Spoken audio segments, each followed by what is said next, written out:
Auntie Marjorie Woodrow's life with her family was short-lived. Taken from her mother at the age of 2, she was placed in and out of institutions for much of her childhood. She is what many people refer to as a member of the stolen generation. She has met many members of the stolen generation and formed lifelong friendships. Uncle Des Donnelly is one of those people. Well, I was born in Queensland.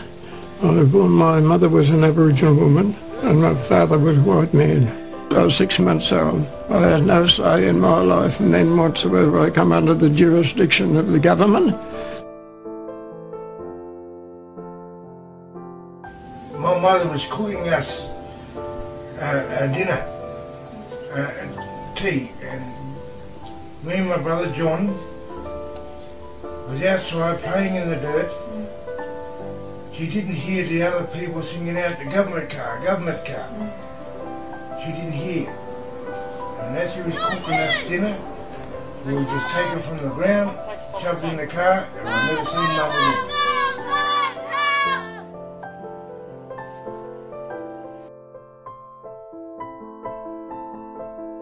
Just like a school, but a living school, where I'll stay there, live there, because I was too young. I didn't know I was in an institution run by a government, and the welfare government at that. In Barry Training Farm, they used to line me up and sit me around a circle all hours of the night. The housemaster used to come along and bolt us around the legs with a stump of wood, like he did to Gilbert, and he got a lump of wood and he bashed Gilbert all around the legs. That was one of the training experiences. In the homes, you was classed as not a black man, but as a worker of the state, to do their chores and nothing more. If you didn't do it, you got bashed, as Robert and Gilbert explained. Yeah. If you didn't do your chores, you got bashed until all hours of the night and full-on punishment. Parents saying that we will be neglected from my parents, but they neglected us far more. They abused me, raped me, denied me from food, kept me from the girls in solitary confinement. And they locked me in there because they told me to stop calling out to me mum. I didn't have a mum.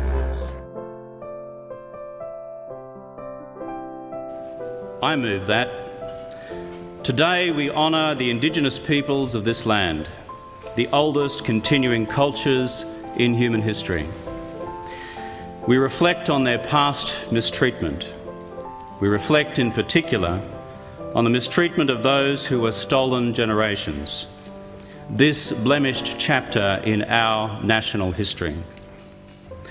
The time has now come for the nation to turn a new page in Australia's history by righting the wrongs of the past and so moving forward with confidence to the future. We apologise for the laws and policies of successive parliaments and governments that have inflicted profound grief, suffering and loss on these our fellow Australians. We apologise especially for the removal of Aboriginal and Torres Strait Islander children from their families, their communities and their country. For the pain, suffering and hurt of these stolen generations, their descendants and for their families left behind, we say sorry. To the mothers and the fathers, the brothers and the sisters, for the breaking up of families and communities, we say sorry. And for the indignity and degradation thus inflicted on a proud people and a proud culture, we say sorry. We, the Parliament of Australia, respectfully request that this apology be received in the spirit in which it is offered, as part of the healing of the nation. For the future, we take heart, resolving that this new page in the history of our great continent can now be written. We today take this first step by acknowledging the past and laying claim to a future that embraces all Australians. A future where this Parliament resolves that the injustices of the past must never, never happen again.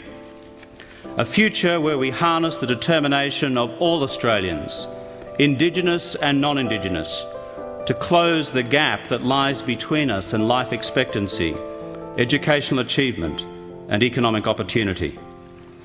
A future where we embrace the possibility of new solutions to enduring problems where old approaches have failed. A future based on mutual respect, mutual resolve and mutual responsibility. A future where all Australians, whatever their origins, are truly equal partners with equal opportunities and with an equal stake in shaping the next chapter in the history of this great country, Australia. I don't think that sorry means anything to me unless there's something more to it. The hurt, the pain that you know you still feel. You see, it never goes away. No matter how I'm 53 years of age, it just subsides. The pain, the hurt. Well, I'm very apprehensive about any politicians and their sorries or whatever they've got to offer. You know, it's you know, they've done it in the past and they've all come to nothing. So you know, like the sorry for me is still water under the bridge. It's not really good enough.